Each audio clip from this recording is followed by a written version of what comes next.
good afternoon sa lahat! Welcome sa aming Cherry's Corner!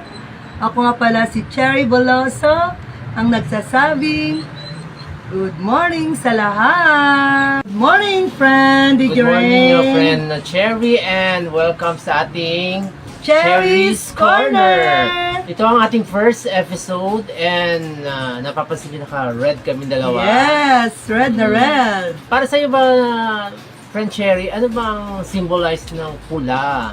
Bakit nga ba laging pula ang kasuotan kapag sinasabi lucky charm? Ikaw ba, lucky charm mo ba talagang kulay red? Yes! Bata pa ako, mahilig na ako sa red kasi talaga? siyempre ang nickname ko ay Cherry, kaya Cherry Red. Cherry red. Oh. Yes. Hindi naman porket naka-red ka ano na. Ang ibig sabihin ng red ay, kumbaga sa ano ay maliwanag. Yan. Maliwanag, mapagmahal. Andyan na natin One lahat. of the favorite mo ba ang kulay red? Or talagang ito yung ano mo? Hindi, favorite ko talaga. ang kulay red. Favorite Bata mo. pa ako. Bata kasi- ka pa. O, Yes. tsaka napapansin nyo kaya guys, ang kanyang headband is red din. Yes. O, at may nagtanong sa akin, friend Cherry, bakit ba madalas si Miss Cherry ay naka-headband? Bakit nga raw? Corona ko ito, friend. Bata pa lang ako. Oo. Talagang ito na yung aking ano kasi elementary pa lang ako. Ayan yung ano, Yes. parang tatak na Yes. Pag ni nakita Cherry. niyong headband, naka-red, si Cherry na yan. At isa pa sa tatak ni Cherry ay ang kanyang bangs. Yes. So yung bangs mo na yan, anong taon ba nag-umpisa pa? 7. 7 years old? 7 years Oh. old. Kasi ang headband ko saka yung aking bangs ay magkasama yan, Corona yan. Corona talaga. Okay. Yes, talagang- ang crown. Yes. Mukhang bagay na bagay talaga ang ating first episode ngayon na kulay red. Dahil red.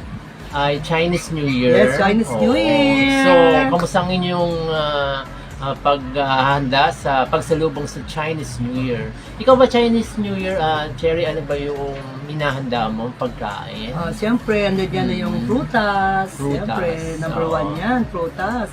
At higit sa lahat ay ang tikoy. Tikoy. Ayan. Yes. Speaking of tikoy, may hahandain tayo mamaya-maya na handog na recipe natin. Yes, Diba sa kanila? friend, Ang una nating handog na recipe ay tikoy. Yes, Ayan. tikoy yan. Abangan nila. Yes, handog yan ng Cherry's Corner. Yes. Okay. At makikita nyo kung paano gawin nga ba Oo. ang tikoy. Ang specialty ni Dejuren, ang oo, tikoy. Yes. At kung paano nga ba gawin. Kasi, paano gawin? kasi diba, tayong mga Pinoy, madalas na lang pag Chinese New Year, bibili na lang ng Yes, tikoy. bibili na lang. O gawa na, hahatiin natin, lalagyan na lang natin ng itlog, Itlog, pipirituhin. yun, oo. Pero ngayon, ating ituturo mamaya kung paano gagawin talaga ang tikoy. Speaking of tikoy, friend, paano mo natutunan magluto ng tikoy? Meron na nag-ano sa akin ng paggawa ng tikoy. And then, tawag dito, mas lalo ko pa siyang dinevelop no? Mas Kumbaga sa ano, hindi ba mo yung special ano talaga, yung galing na ano, binuhos mo lahat, no naiba ka ng ano? Siguro, nilagyan ko lang ng konting twist or nilagyan ko ng okay. konting flavor. At less, kasi yung ibang tikoy, nilalagyan nila ng gata. Oo. Ako naman, wala ng gata yung Wow, tikoy. galing Water na naman. lang para Wow, mas galing. tipid, tsaka mas mura Galing ang naman. ating gagawin tikoy mamaya. Kaya abangan nyo, mga friend. At Chinese New Year din pala, di ba naghahanda rin ng pagkain ng pansit? Yes, pansit. Oo.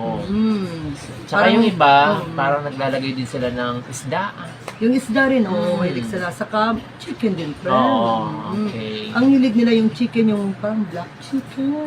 Ano yun? Ano lasa Parang nun? chicken. Nakatikim ako dati nung ano Anong one ginawa time. sa chicken? Pinirito? Parang O merong steam, sabaw? something steam, parang steam. gano'n. Yung kunting sabaw lang. Talaga. Ang galing. Kaya sa ating mga Masarap. Chinoy, kung hei pachoy. Oh, Ayan. kung hupachay sa Oo. lahat. Lalo na sa lugar dyan sa Binondo. Yes, Binondo. Masarap din sa Binondo kasi ang mga pagkain ng hopya. Yes, nandiyan ka, friend. Magandang. Alam mo ba, isa yan sa gusto ko talaga, sa lahat ng recipe, ang hindi ko talaga nagawa sa buong buhay ko, hopya. Ay, Hindi ko pa sana pero nagawa. natutunan mo yun. Natutunan mo Ay. ako. Kaya ko naman gawin, kaya lang, tingin ko, gusto ko yung maibang flavor naman na hopya. Okay. Oo. Kasi mostly, ano ba ikaw? Ano bang gusto mong hopya gusto na ko sa flavor? hopya munggo. Munggo. Saka, siyempre, Hopya, andun yung baboy. Yan. Pero mas gusto ko talaga munggo kasi sa hopya baboy. Masarap din ang baboy. Ay, yung ano, hopya yung ube.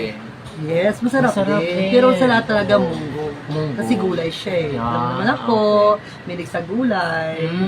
Talaga. Yes. Parang gusto ko, pero parang meron na rin hopyang, ano eh, mango. Meron na eh. Meron Oo, daw, meron pero na. hindi pa ako nakatikim. Hindi ko pa natikman. Sige, Oo. minsan na ano natin ha. Ang gawin natin kaya hopya na malunggay. Yes, gusto ko yan, friend, Oo. kasi talagang ano, Hindi nga ako nakapagdala lang ng ano, masustansya na, pampahealthy ng pa. malunggay flakes eh. Para Ah. lagay sana natin sa tiko, hindi ako Ah. nakadala eh. So mamaya, tabayanan niyo po ang ating Yes. recipe. Ang una nating handog sa inyo ang paggawa ng homemade tiko. Yes, abangan nyo, mga Yes, friendship. at inyong abangan din mamaya ang ating mga kasama. Friend Yes, Cherry, oo nga pala. Si Direk Hotep Yes, Direk at si Hotep. Madam Marimar. Madam Marimar, si fashionista girl. Ah, Yes. Ano kaya may hahatid nila mamaya sa Yes. atin? Kaya Cherry, yes, abangan nyo yan. nyo, mga Oo. friendship. At magbabalik ang ating Cherry's Corner. Ilan muna ang mga paalaala. Place your ads here. Promote your products and services. Mga friendship, Bible muna tayo. Kawikaan 16:3. Ipagtawala mo kay Yahweh ang iyong mga gagawin at magtagumpay ka sa iyong mga layunin. At napakaganda ng iyong binahagi, Friend Cherry, ang Yes, iyong friend, thank you, Ray. Bible verse. May mga gagawin ka ng mga hakbang sa buhay mo. Ipag-pray mo yan kay God, ilapit Yes. mo yan kung naaayon ba sa Kanya. Yes. Oo. Lahat ng iyong mga minimiti sa Plano. buhay, yes. Oo. Nagkaplano ka pa lang, Mm. iano muna kay Lord. Correct. Yes. Pero may mga ano kasi, di ba, meron ding mga tawag doon na sagabal or hadlang. Yes, minsan kasi Oo, friend, diba? kahit gustuin man natin at in-pray natin kay Lord, pag minsan, para din naman sa atin eh, halimbawa, hindi niya sinagot yung dasal natin. Dasal. Ibig sabihin, hindi para sa atin yun. Or- At may hindi magandang, kumbaga sa ano, kahit na gustuin man niya, ayaw niya mapahamak tayo. Kumbaga sa ano, Ikaw ba meron bang naranasan ka ng ganong sitwasyon sa buhay mo mula noong kabataan mo hanggang sa nagdalaga ka? Meron ka bang dinasal kay Lord na hindi niya ibinigay agad? Oo At naman, friend. naghintay ka Oo ng naman. Oo buwan naman, o friend. taon? Hindi lang buwan, taon. Taon. Maraming taon. Pero, Oo. kumbaga sa ano, minsan kasi si Lord, Mm. kung alam niya na maganda ang kainatnan, bibigay naman niya para sa atin. Kasi ayaw ni Lord na mapahamak tayo eh. Okay. Pero kung halimbawa, hindi niya binigay yung hinihiling natin, huwag tayo magtampo kasi para din na sa atin yun. Kumbaga sa ano, kung ikaligayan natin, bibigay naman ni Lord. Pero kung sa tingin niya na Oo. papahamak natin, hindi niya ibibigay Parang sa atin. sample lang din yun sa mga magulang natin, di ba? Ang bilang magulang, mas gusto natin para sa anak natin o alam natin kung anong ikabubuti o ikasasama ng mga anak Yes. natin. Meron time naman na gusto ng ating anak, hindi natin binibigay. Yes, tama. Diba? Meron kasing material lang yon kaya gusto niya. Pero bilang magulang, alam natin na hindi naman kailangan ng anak natin eh. Yes. Gusto lang niya. Mm-mm. Kasi sabi nga, iba daw yung gusto Yes. or doon sa kapritsyo. So, tama ka diba? rin, friend. Kung hindi na naman kailangan, bakit na ibigay natin sa kanila? Tulad na halimbawa, yung pupunta tayo sa mall, mamasyal tayo, at may gusto silang nagustuhan sila at gusto nilang bilhin. Oo. Eh, siyempre hindi naman dapat kasi mayroon na siyang ganun. Oo. Kasi gusto niya halimbawa, laruan. gusto niya may ibang kulay naman. Halimbawa, mayroon na siyang gusto kumbaga niya parang ano, makompleto. oo. Makompleto yung kulay Yes, or oo, makompleto ganun. yung iba't Kasi ibang uri. the more na binibigyan natin sila, inisip nila, parang hindi natin sila din disiplina, parang ganun eh. Gusto nila silang masunod. Dapat, ano na, maging masunurin ang mga bata dapat sa magulang. Hindi yung Oo. magulang ang susunod sa anak. At saka dapat kasi tayong mga mga anak, makinig tayo sa ating magulang. Yes, tama ka dun, friend. Kung itinatama tayo, o okay lang yun. Yes. Kasi mahal niya Yes. tayo. Mahal tayo ng magulang. Yes, mahal. Yung kasabihan nga, friend ang magulang, hindi kayang tiisin ng anak. Mm. Kaya ang anak po kayang tiisin ng magulang. Oh, meron Meron ganon. ganon, di ba, friend? Oo. Pero hindi lahat. Mm. Kasi hindi naman lahat ng tao pare-pareho, di ba, friend? Oo. So, sa ating mga anak dyan na nanonood, Yes. alamin natin yung sinasabi ng ating mga magulang. Sumunod tayo. Sumunod Yes. tayo. Sabi nga habang nabubuhay sila, mahalin natin, Yes. paglingkuran natin Paglingkuran sila. talaga Oo. magulang. Para habang katulad mo, nabubuhay. Cherry, ikaw, tingin ko na paglingkuran mo naman ng Yes, magulang friend, mo nung nabubuhay Mm. sila. Oo, yung mother ko, father ko, unang-una namatay father ko. Pero Mm. hindi ako... Ilan taong ka na nung namatay? Ang father ko namatay 1992. That 92. time, siguro nasa 20 Mm. plus ako. 20 Tapos, plus. yung Bata ka pa mother ko rin. naman, Oo. after COVID namatay siya. Oo. Yun, kailan lang mga... Ito friend. Mm. Itong 25, ano na yung mother ko, 5 years na siya. Itong Yes, this 5 years, coming yes. Feb 25. Pero, yun naman, walang masabi ang mamanggulang ko kasi Oo. talagang Naibigay mo naman yes, eh. naibigay ko Oo. sa kanila, Nung buhay napaglingkuran sila ko eh. sila Oo. at naalagaan ko talaga sila. Ang sarap din ng pakiramdam bilang anak kung ano yung gusto mong ibigay sa kanila. Yes, Oo. tama ka doon, friend, kasi Pero meron ka bang sinuway sa kanila? yun nilang, friend, kasi hindi naman hindi naman lahat all the time na Oo. na tao lang naman tayo, friend. Siyempre, Oo, tao lang naman tayo. na nagkakamali Oo. ng desisyon. Although gusto natin lahat Oo. ng sinasabi Pero na pwede sa- ba natin malaman at ng mga manonood sa atin, ano yung sinuway mo sa iyong magulang? Yung halimbawa, may ginusto ako na gusto kong puntahan, ayaw nila akong pupuntahin. Oo. Tapos, andyan yung tumatakas ako, friend. Yan, tumatakas ako kasi yung father ko kasi masyadong strict. Yung kasi may Espanyol. Espanyol. Kailangan pagdating ng alas 12, nasa loob ka na ng Tingin ko bahay. naman parang normal naman siguro sa atin na minsan nagkakamali din eh. Yes. Na- Kasi friend, ibang Oo. bata noon, ibang bata ngayon. Oo. Kasi dati, pag sinabi ng magulang na May takot. alas 12, Cinderella, Oo. 11 pa lang, nasa bahay ka na. Hindi ngayon ang bang bata ngayon. Kahit anong sabihin mo na Cinderella time, hindi nila magawa. Oo. Kaya, Lagpas. yes. Minsan, hindi pa umuwi. Hindi pa umuwi. Tapos maghahanap ang magulang, di ba? I think parang may makaka-relate dyan sa pinag-usapan Ayan, natin. nung eh. nga. Si Madam Marimar eh. Ganun? Ewan ko lang kung Ah. nakaka-relate siya sa ating pinag-usapan. Kaya ang payo ko sa mga kabataan ngayon, huwag niyo masamain kung sakaling Correct. pagbawalan kayo ng mga Oo. magulang niyo. Kasi mahal na Yes, mahal kayo naman ng kayo. yung magulang. Kumbaga sa ano, ayaw lang nila mapahama Oo. kayo. Yun. Alam mo ba, friend Cherry, habang pinag-uusapan natin ngayon, tungkol sa pagmamahal ng magulang, naalala ko tuloy yung mother at father Yes, ko. diba? Kasi nung Nagbawal ng magulang mo na hindi mo dami, hindi mo nagawa. Marami sobrang ka. dami. Oo. Kailan lang naman ako medyo bumait. Ang ganun. Kasi nung kabataan ko, napakatigas ng ulo ko, pasaway, may oras ako sa sarili ko. Ganun. Hindi pwede yung magulang mag-uano sa'yo ng mga ganun. Oo. Pero mali yun guys kasi una-una sinasabi ko, mahal tayo ng magulang natin, kaya sumunod tayo sa kanila. Sabi nga, habang nabubuhay sila, mahalin natin, sumunod tayo, magbigay galang tayo. Ako kasi Yes. noong time na kabataan ko pa, gano'n na lang kapasaway ko. Yes. Oo. Pag umuwi ako, madaling araw. Mm. Tapos, pag dating ko, ang mother ko napaka-stricto. Ang father ko naman napakapait.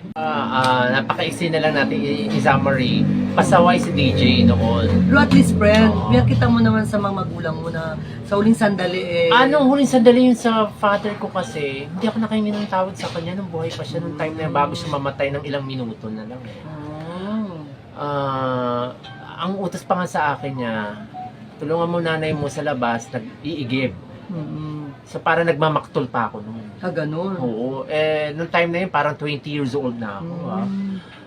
Bago siya mamatay, ganun pa ang ugali ko na parang napakasama ko na. Kaya parang, friend, na parang kumaga sa ano, Parang hanggang nagsisi siguro, ka. Ay, parang hanggang dito talaga ang sakit. Hindi, pag-pray mo na lang, friend, tapos Oo. pag halimbawa, dinala mo siya, tapos hihingi ka ng sorry sa kanya, every time na mag-piyesta ng patay, parang gano'n. Ako, friend, wala akong pinagsisihan kasi tawag nito. Buti ka pa kasi alagaan ko sila. ano mong anak. Kaya lang, yung father ko lang, friend, Oo. yung time na namatay siya, wala ako sa tabi niya.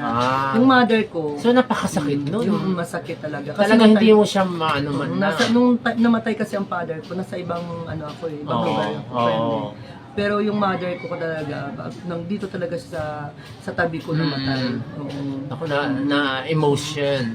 Emotion si DJ na si friendship.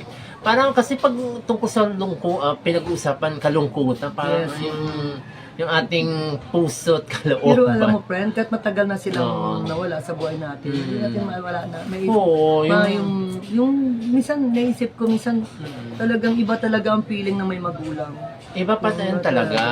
Alam mo ba, ang tagal na rin na nawala ang father ko. Mother ko, 2011 lang. Pero parang feeling ko parang kung pwede nga lang sila buhay Yes, pa. yes. Nakakamiss din yung kanilang mga pangalan nun eh. Yung Kaya nga eh. kahit paulit-ulit nilang inaano, Oo, parang yung namimiss ko yung mother ko Oo. na yung ikwento niya sa akin yung mga nakaraan niya. Oo. Yung kahit sabi mo pang paulit-ulit. Kaya kayo mga friendship ha, yung mga magulang niya, mga kwento ng mga nakaraan nila, pakinggan nyo sila. Kasi Tsaka yung paulit-ulit na sermon. Yes, kasi nung maliit Oo. pa kayo, Mm. makulit din tayo, naging maliit tayo, naging tiyaga rin sa atin. Kaya pag yung kahit maano yung pagtanda ng mga magulang natin, kahit makulit sila, pagpasensya natin kasi nung bata pa tayo, naging makulit din tayo. Naiyak tuloy ako, friendship. Kasi pagdating talaga sa magulang, hindi mo ako maiwasang hindi Tsaka umiyak. sabi mo nga, Feb 25 eh. Yes. So, ilang days na lang siya Ilang eh. days na Oo. lang. Pang ano yun, pang ilang anniversary na? Pang 5. Pang 5 years. Bali 5 years pa lang wala ang mother ko. Pero Siyempre, ano pa yun, bago pa yun. Bago pa yun. Kaya minsan, naalala ko, naiiyak ako pag naalala ko yung mother ko. Yung father ko, kahit matagal pa rin siya, Oo. pagdating ng ano din yan, Maalala mo kamatayan pa rin niya. naman eh. Oo. Siyempre natin maalis, naging magulang natin sila. Ganun. Ayan guys kaya, ayun. Yung emotion kasi bilang Yes. tao talaga, mararamdaman din natin yan. Minsan kahit pag tayo nag-iisa Yes. sa kwarto. Ako nga minsan pag nagbabiyahe ako, bigla ko na lang naalala ng nanay ko. Umiyak ako sa Ako rin, basa. friend, o ganun din ako, Tapos, friend. parang pasimple ako na nagle-left ako para hindi ako mapansin masyado ng pinupunasan ko. Huwag mo kaya, friend, kasi siyempre natural lang talaga yan. Siyempre, magulang natin Oo. sila, hindi maalis sa atin na umiyak tayo pag naalala natin sila. Kasi yun doon yung pagmamahal, friend eh. Kaya ang masabi ko sa lahat yan, habang buhay pa yung magulang nyo, mahalin nyo. Correct. Alagaan nyo sila, bigyan nyo ng time. Kasi nung maliit pa tayo, binigyan din tayo ng time ng mga magulang natin. Correct. Ayan. At okay, yung ating napag-usapan lang. So, balikan natin yung Bible verse, di ba? Yes. Yung tayo ay magtatagumpay sa ating mga gawain at mga layunin kung isinasangkunin Yes, natin yes. sa ating Panginoon. Oo. So, Hindi tayo pwede mag-desisyon na mag-pray tayo na ganito Oo. sana, ganun, hindi ganun. at saka hindi yan ibigay ni God yan. Yan, kumaga Oo. sa ano, tama ba ito Lord, ang gagawin namin? Oo. Ikaw na lang ang tayong gabay, ikaw bahala sa aming gagawin. Oo. Nabayan nyo kami. Yun ang laging magandang idasal. Kasi hindi tayo mag-desisyon na sana ganito, sana ganyan, hindi tayo pwedeng ganun. Kasi Oo. ibibigay naman ni Lord sa atin kung talagang nararapat sa atin. Para sa iyo. Yes. No, kung para sa iyo, para talagang sa iyo yun. Saka kung ikaligaya natin, kaganda ng buhay natin, ibigay ni Lord yun. Oo. Tsaka nararamdaman ng Panginoon kung talagang bukal sa puso mo Yes. yung O, pinagdadasal tama mo. ka doon, friend. Oo. DJ, no, tama Oo, ka kasi dun. ang God talaga, alam niya ang para sa iyo bagay na ibibigay Oh, naman yes. niya. Saka sigit sa lahat, Oo. kung may kumaga sa ano, hindi lang, kung magdadasal ka ng para sa iyo. Kung, imbawa, yung minimiti mo ay para sa lahat, talagang madaling ibigay ni Lord. Oo. Kung kumaga sa ano, hindi lang yung sarili mo lang ang para sa iyo, kundi mayroon ka rin kasama na minimiti ka na may tutulungan ka, Oo. ganito, ganyan. Yan ang madaling ibigay ni Lord. Yes, at Kung saka mapagmahal sabi ka sa nga kapwa. yung mga blessing na natatanggap natin everyday, Yes. ipagpasalamat natin Yes, yan. kahit may araw-araw yan, kahit may walang, basta pag-isip mo pa lang, thank you Oo, Lord. oo. Yan, lahat ng bagay, thank you Lord talaga. Oo. Kasi siya lang ang tanging natin na lahat nagbibigay sa atin. Oo, every morning is a blessing. Yes. At yung paggising natin sa umaga ay napaka-blessing na yun. Yes, blessing Diba? na yun Oo. kasi nagising tayo ng maaga. At blessing na din yun, yung napapanood nyo kami ngayon. Yes. Oo. At ang pagbabalik ng Cherry's Corner. Cherry's Corner. Yes. Mga friendship, mga Bimars, komare, kompare. Ayan, abangan nyo, may nihanda kaming mga short film. Yes, mga handog nating mga short film Yes. para sa kanila. Iba't ibang mga kwento ng buhay ang inyong mapapanood dito sa Cherry's Corner. Corner, Mga abangan nyo. short film na handog namin sa inyo. Yes. Ayan, ang aming director dyan, Si syempre. Direk Otep. Derek yes. Otep and si Miss Cherry Veloso. Yes. At si Dejo Ray. Ah, yes, so yung meron din ng mga pagdidireksyon ni DJ. Yes. Sa lahat dyan, may mga business dyan, baka gusto nyo mag-promote ng inyong mga negosyo. Yes, sa mga produkto or serbisyo para sa inyong mga negosyo at ating i-picture Miss Yes, Cherry yes, dito sa ating ipopromote natin. Cherry's Corner. Yes. At syempre si Friendship Cherry and DJ Rain DJ ang Rain. mag-i-interview sa inyo. Yes. At i-feature natin dito sa Cherry's Corner ang inyong mga negosyo, Yes. serbisyo man ito o mga produkto. Kaya, huwag kalimutan, mag-comment lang po kayo. At speaking recipe, Miss Yeah. Cherry, ating ibabahagi na ngayon ang recipe. Specialty ni Oh. Dejo Rain, ang tikoy. Yes, ang tikoy. Ayan.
Place your ads here. Promote your products and services. Thank you, Miss Cherry, DJ Ren, sa ating friendship. Mukhang naamoy ko niluluto nilang tikoy. Thank you sa Kasi inyo nga, lahat. magcha-Chinese New Year. Oo. Dapat patikman tayo niyan, ha? Yeah, thank you, Pwede, Direk, baka mamaya DJ managinip ako and pag di ko natikman Cherry. yan, no? Ako nga pala si Direk James Otet Santiago, here in Cherry's Corner. Ako naman si Madam Marimar, nagsasabi sa inyo, good vibes lang tayo lahat.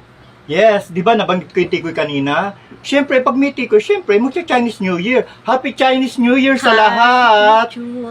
At di ba, pag Chinese New Year, di ba may mga pungsoy-pungsoy yan? Ikaw, parang may vibes ka tungkol sa Kurambo Multimedia Production ng ating friendship na si Miss Cherry. Pinangunahan ni Friendship Cherry.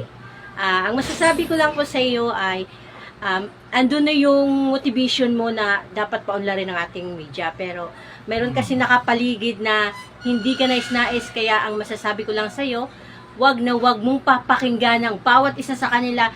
Straightforward ka lang sa gusto mong marating. Wag ka dapat makinig sa kahit kanino, prinsipyo mong pairalo. Kaya wag na wag kang, pag may papasok sa'yo na, sasali ako dyan, hindi pwede yan. Dapat strong forward lang tayo. Strong forward tayo. Galing! Yan ang vibes ni Miss Marimar. Okay, Miss Marimar, di ba natapos ka na sa vibes ng sa Kurambo Multimedia Production? Ano naman ang nababibes mo ngayong year, 2024? This year talaga, pagkaluban tayo ng Diyos, kasi ang ating kayamanan ay narito na. Ang kailangan lang natin is magandang handle ng leader natin. Kasi ika nga nila, time na para yung paghihirap natin noon, ma-achieve natin ngayon. Ito na yung panahon at dapat lahat tayo mag-pray para yung kayamanan na nandito na sa atin ay malaan sa tamang paglalagyan. Ito na yung sinasabi, time is time. Hindi kung dati naghihirap man, ngayon uusad tayo. Lalo na sa proper na paraan na magbayan lang ng Diyos ang ating leader. Kasi diyan nagmumula ang kalakasan ng bansa. Pero ito lang masasabi ko, ang paghihirap noon, ngayon naman tayo uusad. This year, dragon, then 8, kaya napaka-success. Ngayon, wag na tayo kailangan lang natin sipagan para makukuha natin yung kasi nauugnay sa taon at pitsa. Nagbitbit ng 8 at dragon pa. So, napakaswerte. Kung may mga balak kayo na nais yung marating, umpisahan nyo na. Kasi, ang kailangan lang natin ngayon, sipag at tiyaga. Okay? Good Okay. vibes tayo ngayon dahil maganda yung year na to. Okay. Dragon. O, Madam Marimar, sa akin, wala ka ba mababibes? Sa birthday ko, July 4. Lalakbay diwa lang tayo. Oh, sige. Lakbay diwa. Kanan. Ang nakikita ko sa'yo, Siyempre, nakikita mo na. meron talaga siyang, Joke lang. meron talaga kang potential. Ah, ganon. As in, may potential ka, ngunit As in potency. potential. Okay. Ibig Sorry. sabihin, Sorry naman. may ka na mararating mo yung gusto mo, kaso lang, hindi mo pa siya Nare-reach. nahahasa, Oo, hindi mo oo. pa siya na-discover totally. Oo. Ngayon, gamitin mo na yung talent mo ng maayos kasi may mararating ka sa talento mo. Ah, okay. Yung talento mo, dapat nakapokus ka. Huwag ka na ng kung ganun-ganun lang. Oh, yung Kailangan, paliko-liko. kung anong gamit mo na gusto mong makuha para sa ikagaganda ng project mo, kailangan mo pag-ipunan para makuha mo. Kung cameraman ang kailangan mo, sige go, kumuha ka ng mamahaling camera, high quality. Yun lang ang talagang pinaka-focus sa'yo Okay. dahil yun ang quality ng trabaho mo dahil dyan ka nakatuon. Okay. Yan ang skill mo, dapat mo siyang achieving. Okay. Thank you sa iyong advice. Siyempre, thank you very much. Sir, meron pa akong palibreng pahula sa inyo sa maraming share and like and comment at sinong mapipisil ko dyan, you're the lucky. Okay, guys, kailangan i-share nyo lang para isa kayo sa mapipili ko, okay? Ganun ang gagawin nila. Kailangan mag-like and share sa Cherry's Corner. Tapos, kung sino mapipili mo, sila ang lucky na mahulaan mo. Okay, basta like and share sa Cherry's Corner. Kung hipachoy, madaman, sir. So, direct tip ngayon. Oh. Ako naman magtatanong O sa'yo. sige, o sige. Dahil Chinese New Year ngayon, ikaw ba may lahing Chinese? Slight lang kasi yung lola ko, may lahing Chinese talaga. Lahi ko ang apelyido nila. So, naghahanda Kaya kayo? RIP na sa lola ko. Naghahanda kayo every Chinese New Year? Yung ibang mga partner relatives ko, naglahanda sila. Ewan ko kung ano yung mga hinahanda nila. Pero nakikita ko, naglalatag lang sila ng mga fruits. Tapos konting mga kakanin sa lamesa nila. So, ibig sabihin, na-adapt Yun, mo yung culture tikoy. nila. Na-adapt Kaya mo nga pa rin thank you kay Miss Chair Friendship, may Tikoy, tayo, Ay! Mamaya, Oo tsaka nga, si DJ DJ Rin. Si DJ Rin. May Oo. lahing Chinese din yan. At saka si Friendship Cherry. Oo. May lahing Chinese din Kaya yan. pala yung mga mata nila ganun mga singkit ano. Kaya pala sila laging nakapula. Ganun. Type na Mahilig type talaga nila sa yung pula ang mga Chinese. Kasi laka-charm yung color nila yan eh. Mm. Tapos, yung mga culture nila, alam niyo ba? Kasi na-adapt mo yun eh. Oo naman, na-adapt yan. So, ano kaya mga ano nila? Kasi, na-amaze ako kasi hindi naman ako talaga related dyan eh. Ano yung mga culture nila? Siyempre, yung pakikibagay nila sa mga tao, tsaka mahilig sila sa mga business. Alam mo naman ang Chinese, About naman sa lab, baka may nagkagusto sa'yo dyan na Chinese din. mga Chinese. Mm-mm. Wala naman, mga nagpapahaging lang pero hindi ko pa masyado serious. Yan. Alam mo naman yung status ng buhay ko, di ba nagbabantay ako sa mother ko? Ganun? Kaya wala muna tayong time sa mga ayun nga, ganyan. na-miss ako sa love life mo pala. Ano nangyari sa love life mo? Wala. Wala yung live life Kasi, ko. alam mo naman, malapit na. Yung Valentine. After ng Chinese New Year, Valentine's Day. Oo, kaya nga. Ay, siguro wala muna. Single muna Pero, siguro. ano yung pinaka-happiest moment mo nung mga teenager ka pa nagkaroon ka ng love life? Siguro yung Ang daming punong-puno yung bag ko tuwing uwi ako ng bahay ng mga love letter galing sa mga kaklase ko. Kaya lang, mga unknown yun. Hindi ko kilala kung sino. Wow! Famous ka pa Secret na. admirer. Siguro, ang gwapo mo nung araw, ah. May mga inchik pa nga dun eh. Unknown by Miss Chi. Mga ganun, mga ganun. Mga nagpapanggap sila kasi alam mo naman noon Pero- dapat may mga Pero wala ka alias-alias. talagang naging, ano talaga, yung talagang relationship na talagang nabuo. Wala. Wala talaga. Wala pa. As in, Wala pa. since birth? Wala pa. Oh, Wala pa. Siguro mga maikling ano lang. Mga parang love life lang. ano lang mga siya, puppy parang- love, high school love, ganun. Sila nararamdaman nila. Ako hindi ko nararamdaman. bakit naging ganun? Hindi ko alam. Bakit naging Siguro ganun yung hindi ko takbo pa- ng love life mo? Hindi ko pa ready yung mga time na yun. Pero Hanggang kung... ngayon, hindi ka pa rin ready? Hindi, siguro ngayon, for the future, siguro, baka pwede na ako mag-ready. Kaya lang siguro, pag-aaralan ko muna yung mga culture nila, tsaka yung mga ugali nila, ganun. Baka huli na yan. Hindi pa yun huli. Ano yung ibig sabihin? Ibig sabihin, hindi pa talaga Mapapawid na ako. Joke lang yun. Hindi pa pala nagiging seryoso talaga to. Hindi pa. Ang lupit mo, playboy ka pala. Hindi, sila lang. Sila lang. Kasi wala naman Ikaw ako na alam doon. pinaglalaroan, Oo, ikaw. wala. Receiver ka lang, Oo, receiver. Kanya nagbigay ng mga chocolate, mga laruan, mga ganun. So, ang Mga akin lang, noon. na-miss lang ako, bakit ganun ang takbo ng relationship? Tsaka hindi lang yun, may mga foreigner din noon. Mga, di ba uso yung mga pen pal noon? Mga taga-England, taga-London, So mga nakakapag-relasyon taga-Hong Kong, taga-Korea. Hindi kasi uso na yung mga pen pal. Hindi mo ba alam yun? Umusbong noon, patok na patok yun noon, trending. So, ang hinahanap ko kasi sa'yo May yung mga nagbibigay ng pinaka-relationship package. na talagang Yung masasabi totoo, mo, yung nakikita kayo. Oo, yung masasabi wala. mo, stand for... Wala, walang ganyan. No? Tsaka ba't napasok sa akin yung usapin? Ay, Chinese New Year tayo ngayon. Kasi nga, papunta na tayo sa ano di ba? Papunta saan? Sa buhay Sa mo. exciting part? Oo, di ba? Sa buhay mo, Ganon. related ka sa Ba't buhay sa mo. buhay ko? Yung buhay mo, hindi ko pa nakalalaman. Oo nga, no, kasi Chinese nga tayo Napunta tayo sa Chinese. Mahaba yung usapan natin, wala bang commercial? Thank thank you, friendship, friendship. DJ Rain and Cherry Cherry dito sa sa Cherry's Cherry's Corner. Okay, back to you, friendship, DJ Rain and Miss Cherry sa Cherry's Cherry's Corner. Corner. Bye-bye! Mga friendship, thank you nga pala sa inyong panonood. Ako nga pala yung lingkod, Cherry. And thank you my friend, DJ Ray. Thank you, friend Cherry. Hanggang sa muli dito sa Cherry's Corner! Salamat! Bye! Thank you. Place your ads here. Promote your products and services.